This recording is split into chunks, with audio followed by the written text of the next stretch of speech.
নমস্কার প্রিয় দর্শক, আপনারা দেখছেন বিএম নিউজ টিভি। জানাবো আজকের বাছাই করা 15টি খবর।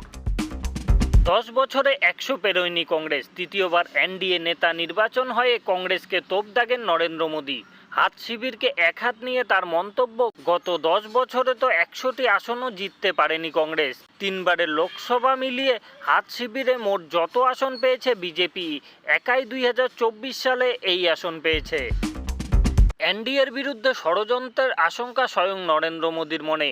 জোটের নেতা নির্বাচন হওয়ার পরে নিজেই প্রথম বার্তাতে সেই আশঙ্কার কথা প্রকাশ করলেন মোদী। দলের সংসদদের জন্যই বিশেষ সতর্কবার্তা দিয়েছেন তিনি।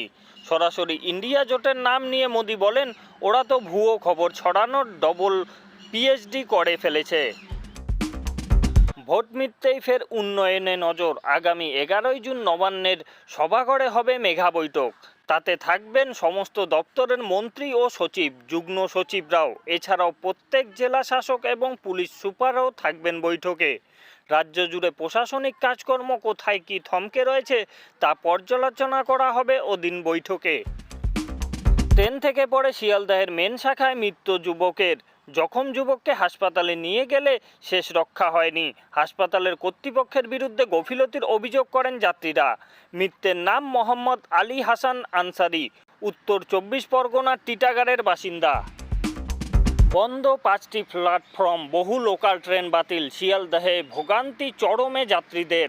5টি প্ল্যাটফর্ম বন্ধ, ট্রেন চলাচল বাতিল, বহু লোকাল ট্রেন। তার ফলে শিয়ালদহ স্টেশনে যাত্রীর ভোগান্তি চরমে। স্টেশনে স্টেশনে যাত্রীদের ভিড়, গন্তব্যে পৌঁছাতে চরম ভোগান্তির শিকার যাত্রীরা। হার হজম করতে না পেরে ভয় দেখাচ্ছে। শেয়ার কেলেঙ্কারি ইস্যুতে রাহুলকে পাল্টা পীয়ূষের। শেয়ার বাজারে বড়সড় কেলেঙ্কারি হয়েছে বলে নরেন্দ্র মোদী এবং অমিত শাহের বিরুদ্ধে তদন্তের দাবি জানিয়েছিলেন রাহুল গান্ধী। এবার কংগ্রেস সংসদকে পাল্টা তোপ দাগেন কেন্দ্রীয় বাণিজ্য মন্ত্রী পীয়ূষ গোয়েল। তার দাবি, লোকসভা নির্বাচনে হারের ধাক্কা সামলাতে না পেরে বিনিয়োগকারীদের বিভ্রান্ত করার চেষ্টা চলছে। চণ্ডীগড়ের চরকাণ্ড দিল্লিতেও পা রাখার পর পিছু ছাড়েনি কঙ্গনা রানাওয়াতের। বৃহস্পতিবার রাতে রাজধানীর বিমানবন্দরে নামতেই মান্ডির নবনির্বাচন কুইনকে প্রায় ছেকে ধরেছিলেন সকলে। তবে শুক্রবার সকালে সংসদের সেন্ট্রাল হলে ক্যামেরাবন্দি হলো ব্লকবাস্টার দৃশ্য। প্রথম সাক্ষাতেই কঙ্গনাকে বুকে টেনে নিলেন চিরাগ পাসওয়ান। এ রাজ্যে বিজেপি হারতেই কোচবিহারে বিজেপির বড়সড় ভাঙন। বিজেপি ছেড়ে তৃণমূলে যোগ দিলেন ভেটাগুড়ি পঞ্চায়েতের উপপ্রধান সহ 9 সদস্য। ফলে ওই পঞ্চায়েত দখল নিতে চলছে তৃণমূল। সদ্য নির্বাচন সংসদের থেকে তৃণমূলের পতাকা নিয়ে তাদের দাবি, পঞ্চায়েতের উন্নয়নের স্বার্থে ঘাসফুল শিবিরে যোগ দিয়েছেন তারা। হবু স্ত্রীর সঙ্গে নিরিবিলিতে গল্প অপরাধ, গ্রামবাসীদের হামলার মুখে পড়ে জখম হয় যুবক। ঘটনাটি ঘটেছে বৃহস্পতিবার ভাতারের এরুয়া গ্রামে। এখনও পর্যন্ত 11 জনকে গ্রেপ্তার করেছে পুলিশ। নিয়োগ দুর্নীতিতে যুক্ত আরও বেশ কিছু সম্পত্তির হদিশ পেল ইডি।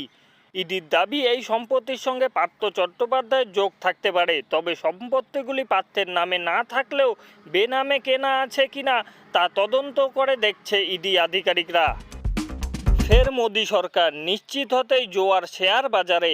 তৃতীয়বার প্রধানমন্ত্রী হতে চলেছেন নরেন্দ্র দামোদর দাস মোদী। বিজেপির মার্জিন ফিগার না ছুটেও এনডিএর জোট মজবুত। এই প্রেক্ষাপটে রীতিমতো জোয়ার এসেছে শেয়ার বাজারে। এক লাফে সেন্সেক্স বেড়েছে প্রায় 1600 পয়েন্ট। জোট সঙ্গীদের সঙ্গে নিয়ে ফের সরকার গড়বে বিজেপি। টানা তৃতীয়বার প্রধানমন্ত্রী কুর্সিতে বসবেন নরেন্দ্র মোদী। চলতি সপ্তাহে শনিবার শপথ নিতে পারেন তিনি। সেখানে থাকছেন বাংলাদেশের প্রধানমন্ত্রী শেখ হাসিনাও। 24 লোকসভা নির্বাচনে বাংলা সবুজ ঝড়। তবে মালদহে 2টি লোকসভা কেন্দ্রে ভরাডুবি তৃণমূল। কী কারণে মালদহে এই বিপর্যয় তা কারণ খুঁজতে শনিবার কালীঘাটে বৈঠক। তার আগেই খারাপ ফলের জন্য তৃণমূলের একাংশকে দায়ী করলেন রাজ্যসভার তৃণমূল সাংসদ মৌসম বেনজির নূর। মহাকাশে তৃতীয়বার ইতিহাস গড়ার লক্ষ্যে ভারতীয় বংশোদ্ভূত সুনিতা উইলিয়ামস শনিবার তারা আন্তর্জাতিক মহাকাশ স্টেশনের উদ্দেশ্যে যাত্রা করবেন। বিনামূল্যে মোবাইল রিচার্জের নামে ব্যাংক সাফাই করতে নয়া ফাঁদ পেতেছেন সাইবার জালিয়াতিরা। সতর্ক করল লালবাজার। লোকসভা নির্বাচনের আবহে মোবাইল ফোনে একটি মেসেজ ঢুকছে। ফ্রি রিচার্জের প্রলোভনের বশে লিঙ্কে ক্লিক করেই এক নিমেষে অ্যাকাউন্ট ফাঁকা হয়ে যাচ্ছে। বিএম নিউজ টিভির তরফে জানানো হচ্ছে এসব ফ্রি জিনিসের পিছনে পড়বেন না। অন্যদেরকেও জাগ্রত করার জন্য এই ভিডিওটিকে অবশ্যই শেয়ার করবেন। আর আপনি কোথা থেকে আমাদের ভিডিওটি দেখছেন অবশ্যই কমেন্ট করে জানাবেন। আজকের মতো এ পর্যন্তই। গুড নাইট, ভালো থাকবেন, সুস্থ থাকবেন।